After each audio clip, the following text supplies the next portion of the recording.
بصائر الدرجات در اینجا صفحه 481. بله، من خدمت امام رضا علیه السلام عرض کردم. این مصنف این کتابم خودش از اصحاب امام حسن عسکری علیه السلام، خیلی جلیل القدره. خدمت امام رضا علیه السلام عرض کردم الامام یعلم اذامات، امام میداند که چه وقت هنگام مردنشه. قال نعم، فرمودن بله. قال یعلم بالتعلیم حتی یتقدم فی الامر، یعلم بالتعلیم حتی یتقدم فی الامر. بله، اون از جانب خدا میداند. یعلم بالتعلیم، خداوند متعال این علم را داده به او که فلان وقت مثلا هنگام مردن شماست، به این طریق شما میمیرید و این از جانب خدا هست تا اون زمانی که مردنش فرا میرسد. درسته؟ تا اون وقت میداند.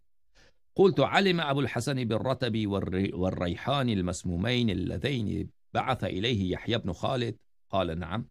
گفتم آیا ابو الحسن موسی بن جعفر علیه السلام با ابو الحوایج علیه السلام اون خرمای زهرآلود و گلهای زهرآلود را که یحیی بن خالد فرستاده بود میدانست اینا زهرآلوده؟ فرمودن بله. قال فاکله و هو یعلم، آیا اون زمان او میدانست که این زهرآلوده و خورد؟ این چطور امکان دارد؟ فرمود انساه لینفذ فیه الحکم. فرمودند وقتی که این چنین میرسد تا اون انگامی که اون فعل باید اجرا بشود، مثلا خوردنی هست یا کاری هست، تا اون انگام علم دارد، اما اون انگام دیگر اون علم از امام علیه السلام گرفته می شود. خداوند متعال یک نسیان بر امام علیه السلام طاری می گرداند. خداوند متعال اون را فراموشی می آورد. این که بله قلب آدم دست خداست، ذهن آدم دست خداست، درسته؟ خود امام ببینید نسیان ندارد که خود امام فراموشکاری داشته باشه، اما این که خداوند متعال که قلبها، ذهنها، علمها همه در دست خداوند متعال، خداوند متعال یک پرده از نسیان بیاورد به خاطر یک مصلحتی بر ذهن امام. این با عصمت امام کدام منافاتی ندارد. با عصمت اون وقت منافات دارد که این نسیان از فعل خودش باشد، درسته؟ اگر خود امام خطا کند، خود امام فراموش بکند، او با عصمت منافات دارد.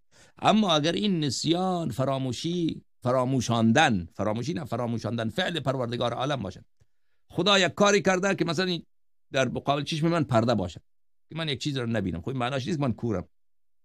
الان خداوند متعال یک مانع آورده که من فعلا جلوی چشم رو نمیرم، اما خب قبلش میدیدم، الان بعدش از اینجا بلندشم میبینم، من کور نشدم. یک مانع خداوند متعال به وجود آورده. در اینجا هم خداوند متعال در ذهن امام نسیان می آورد که این اون علم یادش میده. در اون هنگام اون خرما را میخورد، اون گل را میخورد، یا اون انار هر چی بوده میخورد، و تا برای چی؟ لینفذ فیه الحکم، تا اون حکم